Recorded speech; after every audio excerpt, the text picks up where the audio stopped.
Assalamualaikum warahmatullahi wabarakatuh.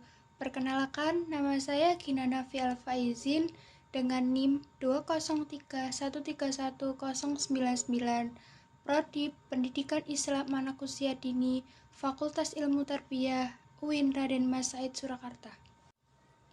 Pada kesempatan kali ini, saya akan menjelaskan hasil observasi program stimulasi perkembangan sosial emosional pada anak. Sebelumnya, saya akan menjelaskan apa sih itu emosi. Emosi merupakan suatu suasana yang kompleks atau a complex feeling state dan getaran jiwa, state up, yang menyertai atau muncul sebelum atau sesudah terjadinya sesuatu. Jadi, perkembangan sosial emosional anak adalah kepekaan anak untuk memahami perasaan orang lain ketika berinteraksi dalam kehidupan sehari-hari. Tingkat interaksi anak dengan orang lain dimulai dari orang tua, saudara, teman, hingga masyarakat luas. Objek yang saya ambil dari program stimulasi ini adalah saya mengambil objek anak yang berusia 5-6 tahun yang bernama Muhammad Aquilo Firdaus dengan melihat STPPA, yaitu anak sulit dalam mengendalikan emosinya. Mengapa saya memilih latar belakang pemilihan objek anak sulit mengendalikan sebuah emosinya? Karena pada permasalahan kali ini, saya mensimulasi sepupu saya sendiri. Oleh sebab itu, saya akan mengulas permasalahan tersebut dan akan memberikan arahan kepada sepupu saya mengenai hal bagaimana cara mengendalikan emosi dengan baik dan benar. Karena sepupu saya sering emosi dan sering marah-marah sendiri dan sulit akan mengendalikan sebuah emosinya, dan sepupu saya sulit untuk menghargai orang lain. Maka itu saya akan mengulas tentang permasalahan tersebut. Metode tindakan yang saya gunakan pada stimulasi ini adalah yang pertama, menggunakan metode bercerita. Metode bercerita merupakan salah satu pemberian pengalaman belajar dengan bercerita. Melalui metode bercerita ini, anak akan mendapatkan sebuah pengalaman serta pengetahuan yang akan disampaikan melalui cerita secara lisan. Selain itu, metode bercerita dapat membantu anak dalam mengembangkan dan melatih kemampuan bahasa yang anak miliki. Metode bercerita ini mempunyai beberapa kelebihan, yaitu yang pertama, dapat menjangkau jumlah anak yang relatif banyak. Yang kedua, waktu yang tersedia dapat dimanfaatkan dengan efektif dan efisien. Yang ketiga, pengaturan kelas menjadi lebih sederhana. Yang terakhir, guru dapat menguasai kelas dengan mudah. Pada metode bercerita ini, guru ataupun orang tua sebaiknya memilihkan buku-buku yang menarik agar anak tertarik dan ingin mendengarkan cerita tersebut. Kemudian, memperbanyak kontak mata pada si anak ketika bercerita untuk membuat fokus anak terjaga hingga cerita sampai selesai. Apabila salah satu cerita sudah selesai dibacakan, baca sekali lagi dan menyikapinya dengan berbagai pertanyaan untuk melatih agar anak terlatih dalam memahami isi cerita tersebut. Kegiatan bercerita merupakan salah satu cara edukasi yang mudah dan sangat murah dalam membangun karakter dan kompetensi anak di masa sekarang hingga mendatang.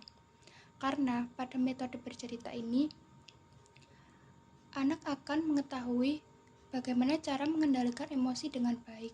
Dengan anak sabar atau tidak untuk menunggu cerita itu sampai selesai. Maka itu metode bercerita itu metode yang sangat tepat untuk digunakan untuk mengendalikan anak dalam mengendalikan emosinya. Yang kedua, saya memilih metode permainan kooperatif karena metode permainan kooperatif sangat memiliki pengaruh pada perkembangan sosial emosional pada si anak. Bermain kooperatif merupakan suatu kegiatan yang dilakukan anak-anak yang melibatkan sekelompok anak, di mana setiap anak mendapatkan peran dan tugasnya masing-masing, tergantung satu sama lain, untuk mencapai tujuan tertentu. Dengan berbagai aktivitas bermain yang menyenangkan bagi anak, dapat membantu meningkatkan perkembangan sosial emosional pada anak. Dan efek dari bermain kooperatif menunjukkan anak-anak yang tumbuh dengan bermain secara sosial lebih aktif lebih kreatif, memiliki kosakata yang lebih banyak, lebih lancar dalam berbicara, dan tugas-tugas dibanding dengan anak-anak yang tumbuh tanpa bermain. Selain itu, bermain kooperatif cenderung meningkatkan perilaku kerjasama dan membantu anak-anak untuk tidak berperilaku secara agresif. Bermain kooperatif juga dapat meningkatkan penerimaan teman sebaya, lebih bisa menghargai diri sendiri, dan dapat melakukan keterampilan sosial. Yang ketiga, saya menggunakan metode show and tell. Show and tell adalah metode yang mengutamakan kehidupan berkomunikasi sederhana dan cocok digunakan oleh anak usia dini. Karena kebiasaan anak usia dini yang berhasrat untuk menunjukkan sesuatu. Beberapa jenis show and tell yang diterapkan yaitu show and tell dengan makanan dan show and tell dengan gambar dan foto. Show and tell dengan benda pribadi untuk digunakan saat melakukan show and tell. Show and tell dengan makanan adalah benda yang dibutuhkan anak dan memiliki jangkauan yang kuat untuk mengembangkan tanggung jawab dan kemandirian.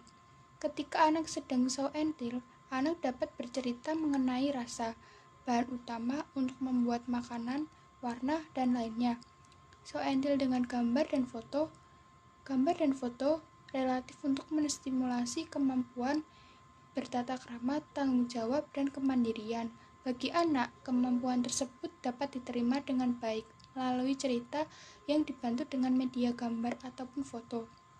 Metode show and tell adalah suatu metode pembelajaran dengan kegiatan anak menunjukkan benda atau hasil karya dan menyatakan pendapat, mengungkapkan perasaan, keinginan, maupun pengalaman terkait dengan benda tersebut. Karena metode show and tell adalah metode yang menjelaskan, maka guru ataupun orang tua harus bisa menjelaskan bagaimana cara mengendalikan emosi anak dengan baik. Menjelaskan bagaimana cara agar anak bisa menghargai satu sama lain. Maka metode show and tell ini berpengaruh dengan perkembangan sosial emosional pada anak.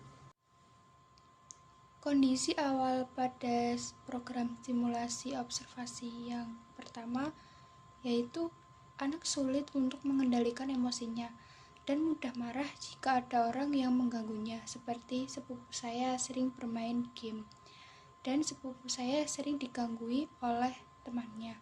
Dia sering marah, dia memberontak, dan dia berkata kasar kepada temannya tersebut. Dan yang kedua, anak tidak bisa menahan emosinya sendiri dan sedikit demi sedikit emosi itu selalu diperlihatkan pada diri si anak tersebut. Jadi, jika ada temannya atau orang tuanya atau saudaranya, dia seakan-akan seperti ingin marah, ingin memberontak. Dia mau menahan emosinya, tetapi tidak bisa karena dia tidak bisa mengendalikan emosinya sendiri.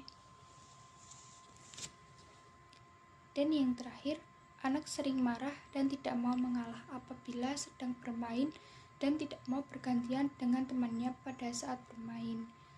Sepupu saya sering sekali main game menggunakan gadget dan dia tidak mau bergantian dengan temannya ataupun dengan kakaknya. Maka selain anak tersebut tidak mau bergantian pada saat bermain, jika mainannya tersebut diambil oleh temannya atau oleh kakaknya, dia langsung memberontak dan dia langsung marah-marah dan langsung berkata kasar kepada teman atau kepada kakaknya tersebut. Tahapan program simulasi observasi sosial emosional ini yang pertama, memberikan pengarahan atau memberikan perhatian kepada anak agar tidak mudah marah dan lebih bisa menghargai. Sebaiknya orang tua ataupun pendamping si anak memberikan perhatian lebih kepada si anak agar si anak tidak berani kepada temannya ataupun kepada orang tuanya, kepada gurunya. Maka orang tua harus bisa memberikan perhatian yang lebih dan bisa menasihati agar anak tersebut bisa berubah dan bisa mengendalikan emosinya. Yang kedua, mendekati anak agar anak mau berbagi atau bergantian mainannya dengan temannya. Sebaiknya orang tua memberikan arahan kepada si anak agar anak mau bergantian bermain dengan teman-temannya dan mau berbagi kepada teman-temannya.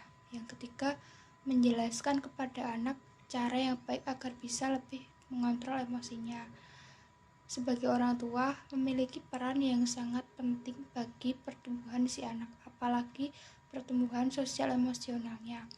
Orang tua sebaiknya menjelaskan atau memberitahu bagaimana cara agar anak bisa mengontrol emosinya dengan baik dan benar, dan agar anak tidak sedikit-dikit marah. Cara agar anak bisa mengontrol emosinya yaitu dengan mengalihkan perhatiannya. Dengan mengalihkan perhatian, anak akan melupakan kekecewaan dan kemarahan yang dirasakannya. Pengalihan perhatian ini misalnya dengan mengajaknya melakukan aktivitas yang menyenangkan seperti menggambar, bernyanyi, berolahraga, bersepeda, dan bermain dengan menggunakan mainan favoritnya. Lalu, bersikap tenang, seperti orang tua menenangkan anak tersebut. Anak yang tiba-tiba marah memang bisa menyulut emosi, namun berusahalah untuk bersikap dan santai menghadapi si anak.